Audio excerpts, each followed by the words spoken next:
Well, Dawn Staley said it all. Terrika Foster-Brasby, welcome to the show. We appreciate you joining us. You had some thoughts about what Dawn had to say. A lot of people felt she should have called out whoever made these comments. How do you Yeah, I feel wanted about what she names. had to say? Oh, this Oh, Terrika. I think yeah, I three. think she, I think I think she's I, frozen. I think we Yeah. had I an think issue she's with frozen. Terrika. Yeah. Yeah. Yeah. I mean, we definitely needed to get those names from Dawn. Like, I know she has too much class to call it out. I know she has too much class Oh, she to got say, class. yes, She got class. she got class. And And what does that? Yeah.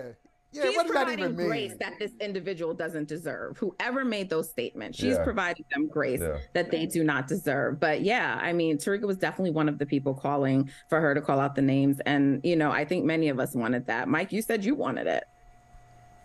Yeah, 100%. Because, you know, they needed to. I mean, listen. Not only does she have class, and I don't know if class is necessarily applicable here, but um, I would say it's not. It wasn't worth it for her to make it that personal. Although I wish she would have. You know what I'm saying? Like, the people who need to know, and her message was well received. I wish she would have embarrassed them and caused them, but that's just me though. You know what I mean? I'm not sitting in that chair. She has to conduct Right. herself differently than I can do from the comfort of my home or from my phone. So I get why she held back, even though her message was loud and clear. Because that's why it's been able to run rampant. And it goes to show whatever conversation it is. I mean, like we're members of the media, so I mean, I'm not. It pains me to say this sometimes, but it's just like the institution that we're a part of is institutionally racist. And it's been dominated by the white perspective. It's been dominated by white men. So think about all the conversations.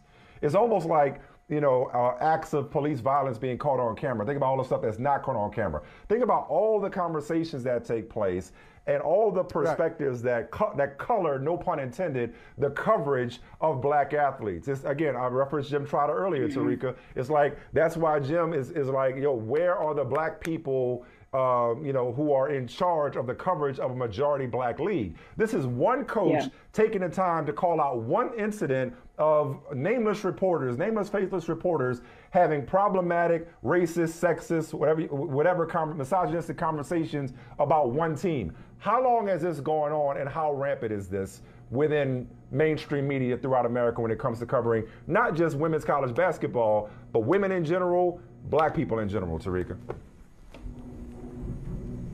Uh-oh. Oh, Go ahead. we got You will not let us be great. The we got internet it has frozen no again. class But you know what? today. That Yeah, internet that's connection right. is classless right now. Well, I'll say this, Mike, and Natalie.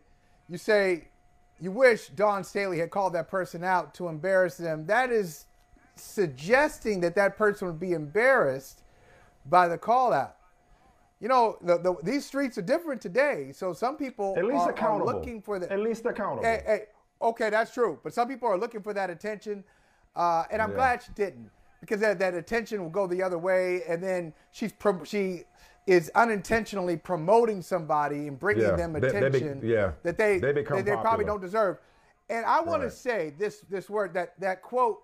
That quote that has been attributed to many people, Eleanor Roosevelt and others. The quote, "Well-behaved women seldom make history." And so I think when we talk about class, it depends on who's saying it. I know what you mean when you say it. Yeah. But when some people say they have no class, show some class. What they want them to do is just sit down and be predictable and be quiet and be gracious and don't have opinions and don't have personality. I don't want to Right. hear it. I don't want to hear it. Because this is a new economy when it comes to sport. It's a newer, fresher, more vibrant, more diverse economy when it comes to sports.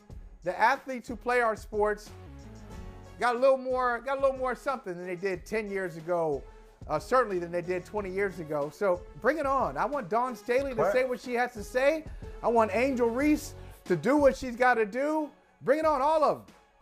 So yeah. I don't know if class is the right word. Class has been a coded word. Right. I've heard it, but then the reason why they could hide. But the reason why they could hide. It triggers me a little bit.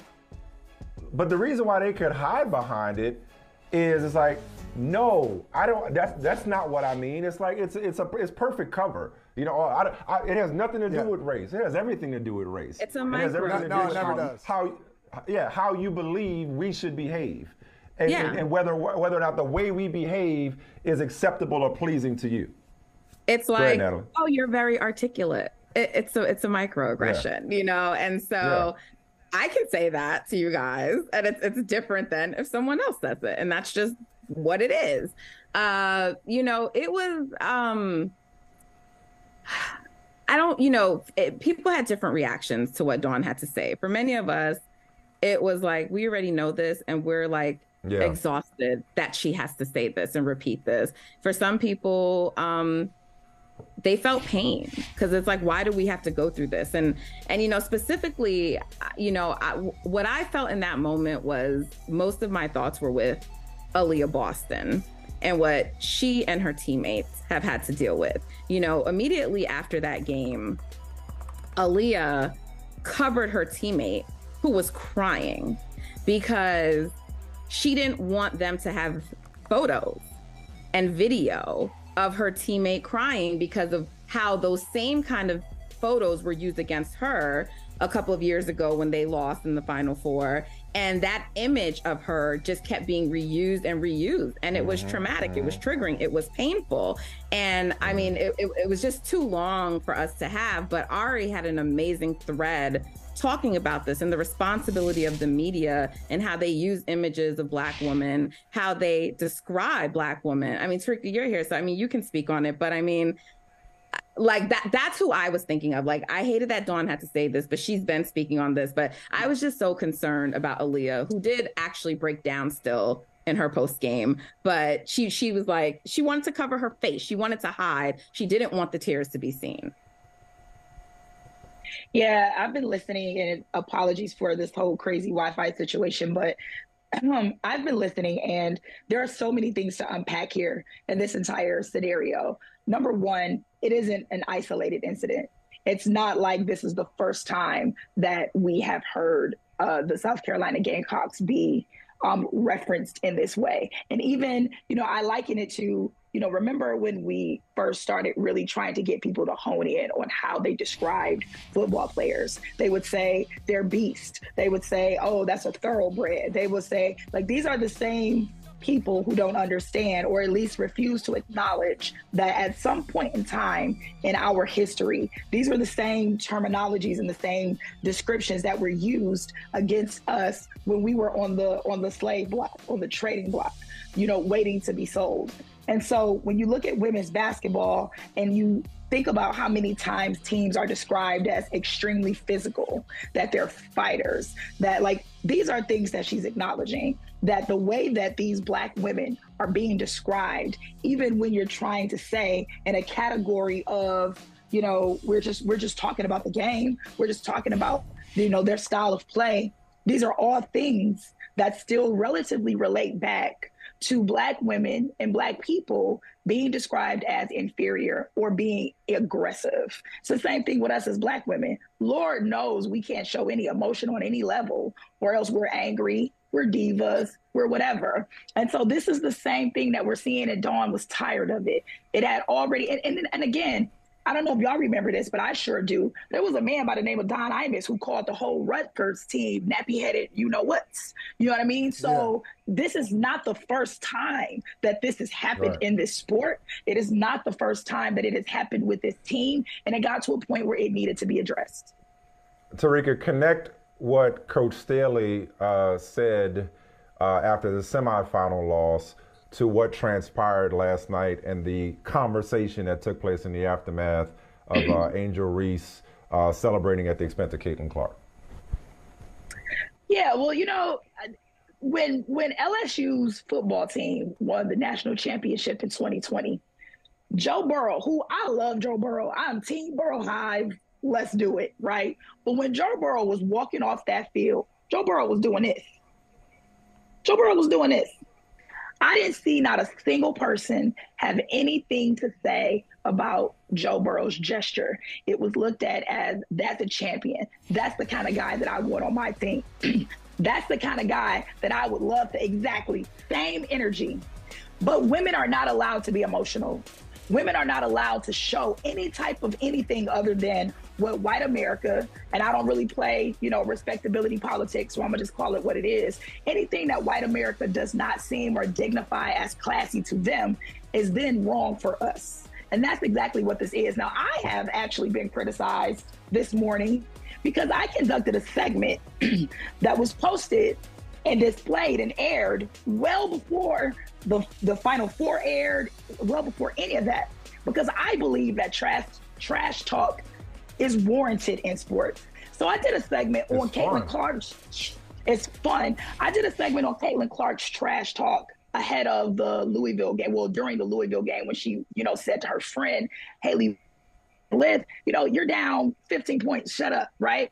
Yep. And so I asked the Iowa team, as much as she trash talk, I also hear from you guys, because unlike other people that are criticizing, I'm actually in this sport. I'm actually talking to players. I'm actually covering these teams. So I said, I actually also hear that she motivates you guys, that she's a great motivator for your team. So you guys tell me your favorite moment of her either motivating you or talking trash on the court. And one of the things that they told me is that when she was doing this, she actually wasn't doing it to a player. She was doing it to a coach who was sitting on the bench because the coach and her had some inside joke that was going on. And so she was doing it to one of the player development coaches. She wasn't even doing it to the opposition. And that's all fine and well. Personally, I could care less who you were doing it to. If LSU wanted to use that as motivation to put up 102 points on you, let them do what they do. That's sports. But let me say this one thing, though. And hear me out when I say this, because it's going to sound like a yeah, but it's not. Joe Burrow, or even, for that matter, Aaron Donald, they didn't do it in the direction of the opposition the way that Angel Reese did to Caitlin Clark last night. But I understand why Angel Reese did it, because it seems like there was some understandable resentment. And that's why I actually connected, because there was understandable resentment toward Caitlin Clark. Not that she's not a great player, not that they don't respect her, but Caitlin Clark got the smoke for the white privilege that she experiences from the media. So Caitlin Clark was getting it from, like, Angel Reese was really going at the media. Angel Reese was really going at the establishment when she was doing that to Caitlin Clark, because she's seeing somebody that's the embodiment of this entire season of criticism that she spoke to after the game. Does that make sense? So it wasn't exactly apples to apples with Joe Burrow, but I understand exactly why Angel Reese acted out. So sort of, because some of it was about the media, but some of it was directly to Caitlin Clark, because SEC sticks together. SEC sticks together as a group. Yeah. And one thing about the SEC this year is that they have been highly, as a conference, been disrespected in women's basketball. Outside of LSU, and Tennessee occasionally, like, there were really no teams from not Tennessee, outside of LSU and South Carolina. There were no teams. There were no teams that really cracked the top 10. There were no teams that were top. This is why it was so shocking to the world when Ole Miss defeated #1 Stanford in the tournament. Why? Ole Miss took South Carolina to overtime. Ole Miss is a team that is coached by a strong Black woman in Yolette McEwen. Ole Miss is a team that has done well this entire year. So why was it such a surprise that this team could beat a Stanford team who was coming into the tournament down 2 of 3? They had lost 2 of their last 3. So realistically, the SEC was a conference that had been consistently disrespected all year. LSU knew that.